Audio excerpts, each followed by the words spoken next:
Сегодня мы разберем, как за 12 месяцев превратить ваш текущий бизнес в медийную машину, которая приносит в 10 раз больше прибыли при тех же условиях. Чтобы вы понимали, как это работает в реальности, я буду приводить в пример двух предпринимателей. Это живые модели того, как можно развиваться сегодня. Первый — Алексей. Он приверженец классического маркетинга. У него есть бизнес, например, школа плавания или пекарня. Он вкладывает деньги в Яндекс.Директ, в Таргет, нанимает СММщиков и постоянно борется за цену лида. А если он перестает платить за рекламу, то поток клиентов обрывается в тот же день. Второй пример — Максим. Он пошел по пути личного бренда.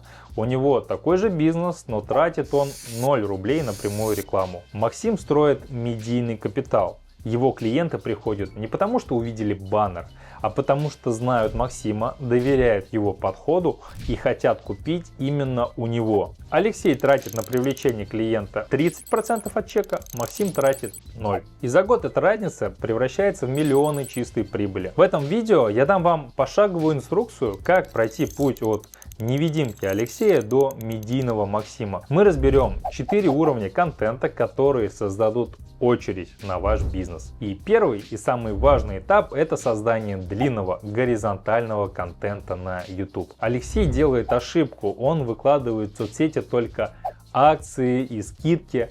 Максим же делает иначе. Он создает экспертный контент. Зачем же это нужно? YouTube — это единственная площадка, где видео живет годами. Это ваш фундамент.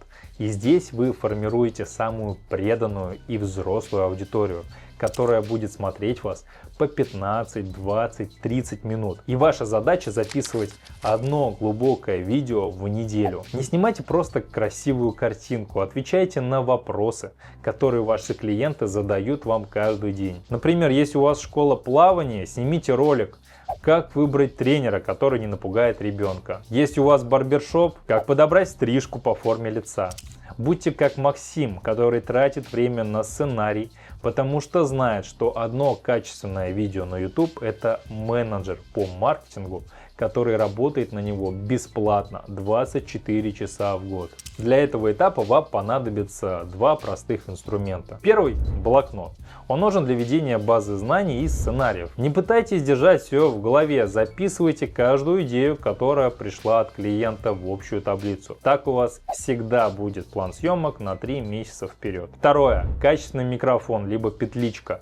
Запомните, на YouTube люди простят вам плохую картинку, но никогда не простят плохой звук. Инвестируйте в звук в первую очередь, чтобы вас было комфортно слушать. При съемках длинных роликов помните про важные правила. Первое. Петли любопытства.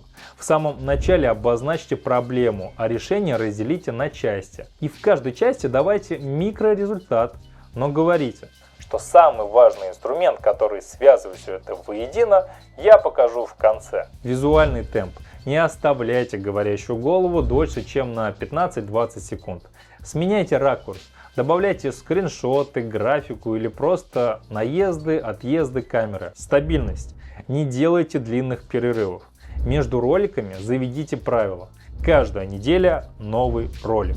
Неважно, сделали вы его хорошо или плохо, алгоритмам нужна стабильность. И самое главное, не ждите быстрого результата. Как говорит главный ютубер в мире, нужно выпустить 100 роликов и каждый сделать на 1% лучше предыдущего. И в этом случае результат обязательно будет. И вот когда у вас есть фундамент на YouTube, пора уже переходить к быстрому трафику. Это Shorts, Reels и TikTok. Ошибка Алексея в том, что он пытается снимать Reels как отдельный проект и тратит на это кучу времени и быстро выгорает. Максим же делает правильно. Он берет смысл из своего большого видео и нарезает их на короткие хлесткие ролики. Вертикальный контент — это ваш бесплатный рекламный щит. Его задача — привлечь новую, холодную аудиторию. Здесь конверсия в покупку почти нулевая, но охваты в десятки раз выше. Это быстрый тест гипотез. Вы сразу увидите, какая тема болит у людей больше всего. Максим закидывает в сеть 10 роликов в неделю, чтобы выудить из этой массы тех, то станет его фанатом и перейдет на длинные видео. Здесь тоже дам 4 простых совета. Первый. Помните про правило первых 3 секунд. Ведь у вас есть всего 3 секунды, чтобы зацепить человека. Начинайте ролик не с приветствия, а с результата или острой проблемы. Второй совет – цикличность. Монтируйте ролик так, чтобы последняя фраза логично перетекала в первую. Если зритель не заметил конца и начал смотреть ролик второй раз, алгоритмы сойдут с ума от счастья и выкинут вас в топы. Третий – субтитры. В 2026 году это стандарт. Субтитры должны не просто быть и дублировать речь, а выделять ключевые слова цветом и увеличивать их. Это помогает удерживать фокус внимания даже в шумном метро. И четвертый – это контрастные заголовки. Заголовки шортс должны вызывать эмоцию и противоречие. И вместо того, чтобы писать «какой открыть бизнес», напишите, почему 90% бизнесов закроются в этом году. Идем дальше. Нам нужно найти место, где аудитория оседает. И если YouTube это для доверия, а Reels для охвата, то Telegram это для ежедневного касания. Алексей заводит канал и не знает, что там писать, и поэтому бросает его через неделю. Максим же использует Telegram как пульс бизнеса. Тексты писать проще, чем снимать видео, поэтому здесь вы можете быть максимально близки к людям. Это пространство для коротких мыслей, инсайдов и быстрой обратной связи. Ваш Telegram он не должен дублировать YouTube. И пишите о том, что происходит в вашем бизнесе прямо сейчас.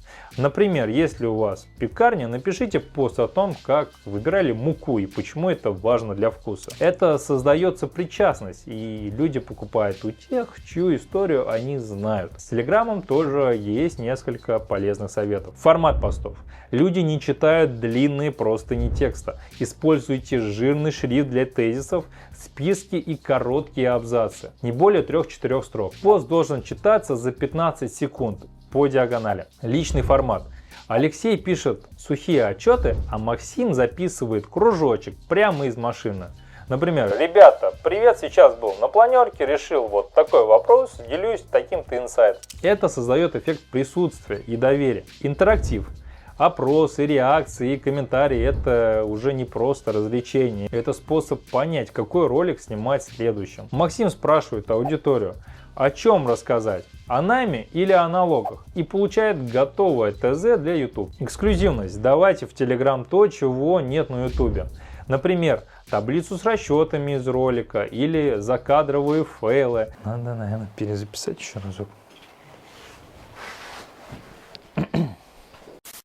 Подписчик должен чувствовать, что в Telegram он получает больше мяса. Кстати, у нас тоже есть Telegram-канал для тех, кто в поиске новых идей для бизнеса.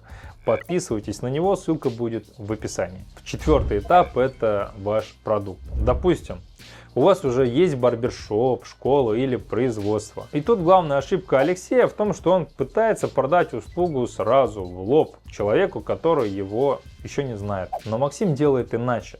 Его медиасистема уже прогрела аудиторию. И когда человек видит Максима в YouTube и Telegram, он уже решил, что купит именно у него. Осталось дать удобный инструмент для покупки. Используйте инструменты автоматизации. Например, Telegram-боты. Они нужны, чтобы человек мог записаться на услугу или купить товар всего в 2 клика, не выходя из мессенджера. Это снижает трение при покупке. Второй вариант – сайт-визитка, топ-линк или другие аналоги.